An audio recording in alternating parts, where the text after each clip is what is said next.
So they said, well, what type of car was it? They gave him a description of the car. They said, well, who be in the car? They told him who they thought the car belonged to. They asked, well, who be with that guy? He said, well, a guy named Butter. Oh, shit, that was Butter. And it was on and running. I had became the main suspect in the homicide. I had no knowledge of. I was nowhere around. I didn't know the victim. I just know that I didn't do anything, you know. So like I tell people all the time, man, don't go to the police station. I was at work. I deliver oxygen tanks. I'm working 9 to 5, bro. I deliver oxygen tanks. My mother called me at work and said that I had to go to the police station. I didn't ask no questions. I ain't involved in nothing to ask no questions. Really ain't no big thing. Okay, mama. I drove down there and it took me 27 years to drive away. What up, though? Larry Darnell Smith Jr., AHumbleSoul podcast. I'm grateful for being here. Free the innocent, free the medically frail, free the oversentenced, coming live and direct out of Southwest Detroit. Prison shouldn't be a big business and shouldn't have all those extra adjectives like dying there. 10 toes down, salute. AHumbleSoul, we checking back in, man. Live from Detroit right now. We got a brother in front of the camera who went through a challenging experience at one point in his life.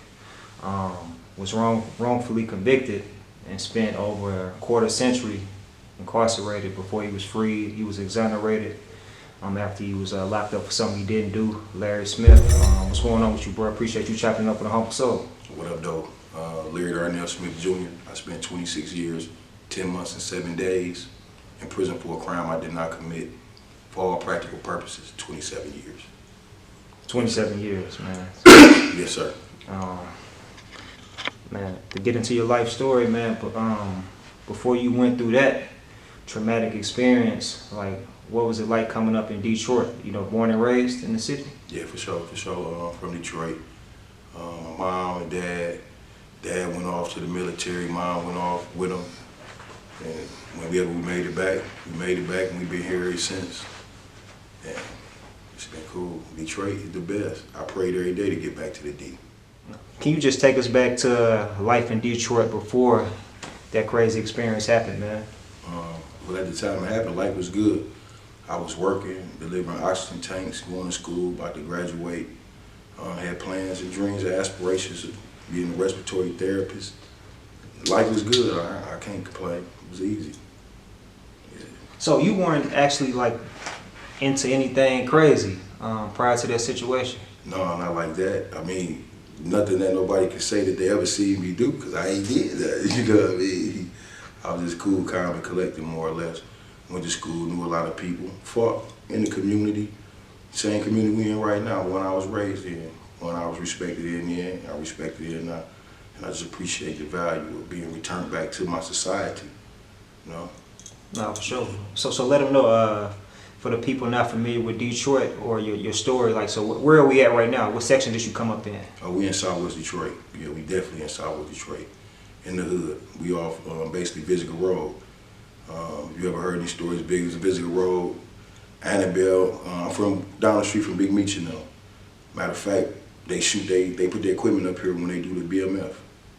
Yeah, when they shoot that series. Mm-hmm. Yes, that's where we at. We in that neighborhood, right around the corner. Oh, that's crazy. Up at. Yeah. Man, did you have any interactions or ties, experiences with anybody that's linked to BMF? Yeah, I got friends I grew up with, but they was 50 boys when I was growing up. Oh. There wasn't no BMF. I heard of that after I was incarcerated. All that stuff blew up. I got locked up February 4th. I came home February 4th, 2021. 2021? Yes, sir. I got locked up March 24th, 1994. So at that time, you know, it was 50 boys. You hearing the trips to Atlanta. I was going to school. I guess you want to say I had a bad day. Just one long 27 years, and then just one great day happened. I was released.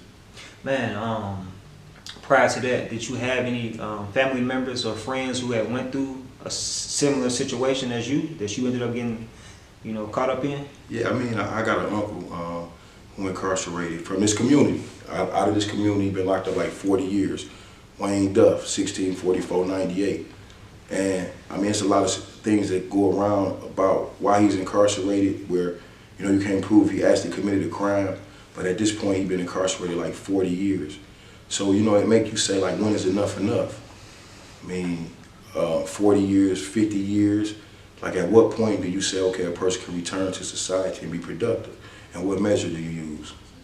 And me, I'm like, man, look, at this point, you've been down there so long, medically frail, went through cancer, all of these different ailments. It's like, you should just get a free shot.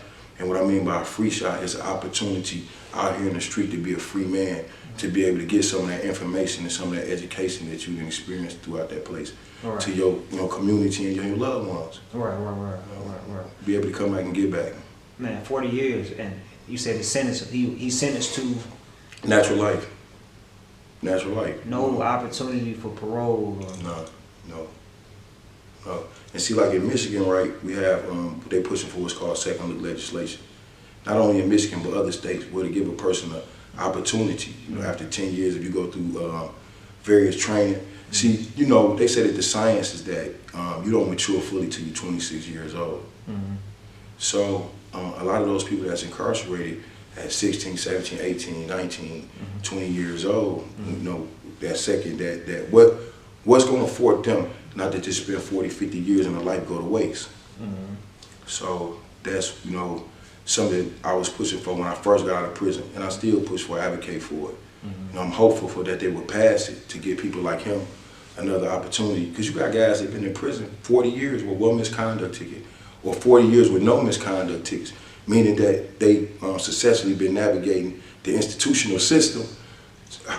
How you make it, whatever the case might be, what do you use for the guard to say, okay, this person been rehabilitated and another opportunity should be presented to them? You know, so that's what the second look legislation whole mantra is about, and that's what I represent, second look, because if didn't nobody give me a second chance, I would have died in prison for a crime I didn't commit. You know, so first I'm a returning citizen.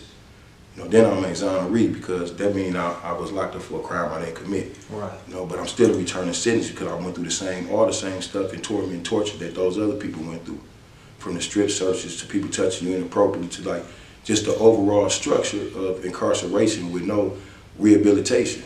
So being a person who went through that, right, and other people going through that currently, I advocate on behalf of them type of people. Wow. You know, I believe that the energy that we put out, right, might not be reciprocated by everybody. But if you can get up in the morning and look at yourself in the mirror and smile and be proud that you did something, you handled your business, then hey man, can't nobody take that from you. Man, that's real talk. Words of wisdom, man. I hope people who view this take that and apply it, man, if they're not already viewing themselves in their light. It's dope to hear what you're doing, man, since you've been freed. So for the people who aren't familiar with your story and what you went through, like, can you take us back to just a situation that led to you being, you know, locked up that day? You know what's crazy is, I worked a job, like, when people talk that 9 to 5, if you work narrow, you stay out the way, you won't have no issue.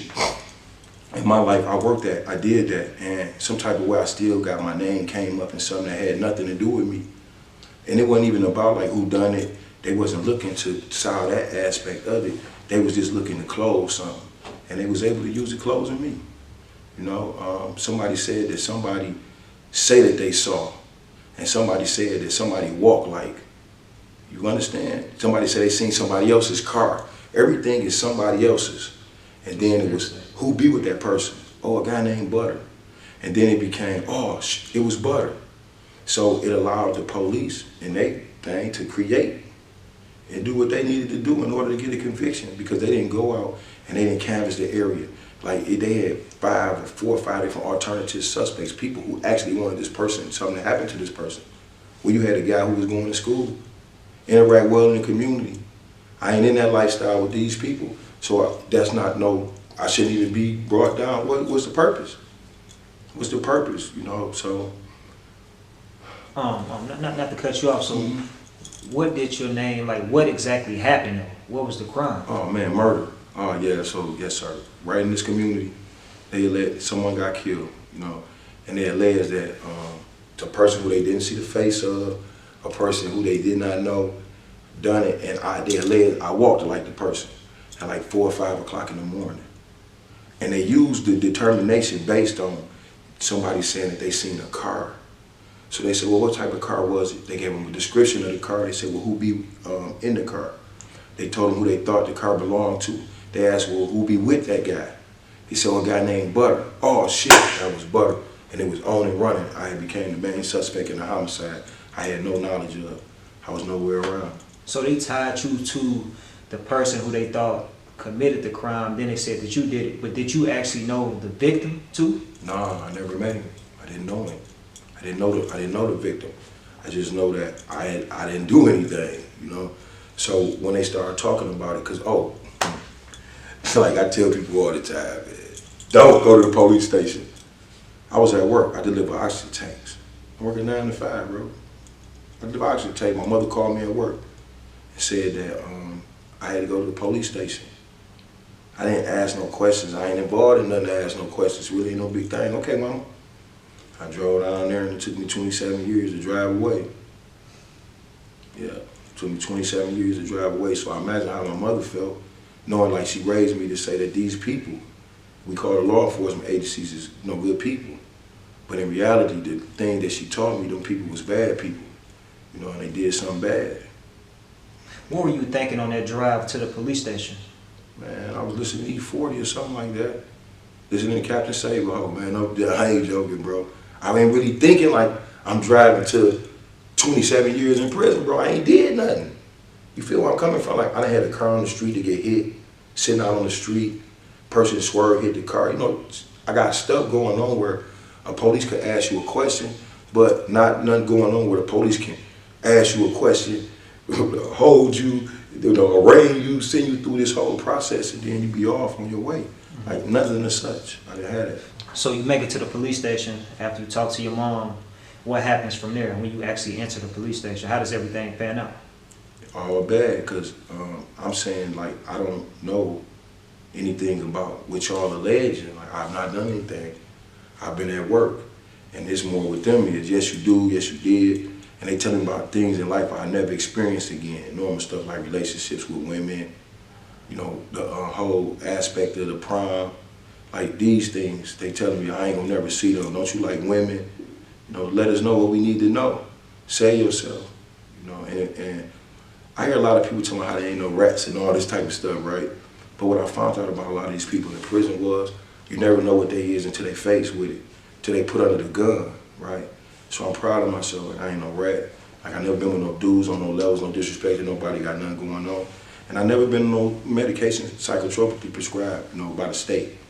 Feeling me like I ain't went on Medline, went on Hell Dog. I had to take that whole experience face head on. Every day of it, bro. On the chin. Like, I ain't getting no breaks. Wasn't no, I catch you later on, let me give you a break, I'm gonna get back with you. It was full press every day. And, before you even get to the actual prison experience, you made a point. You said that when you went down there and they were questioning you, it was just you.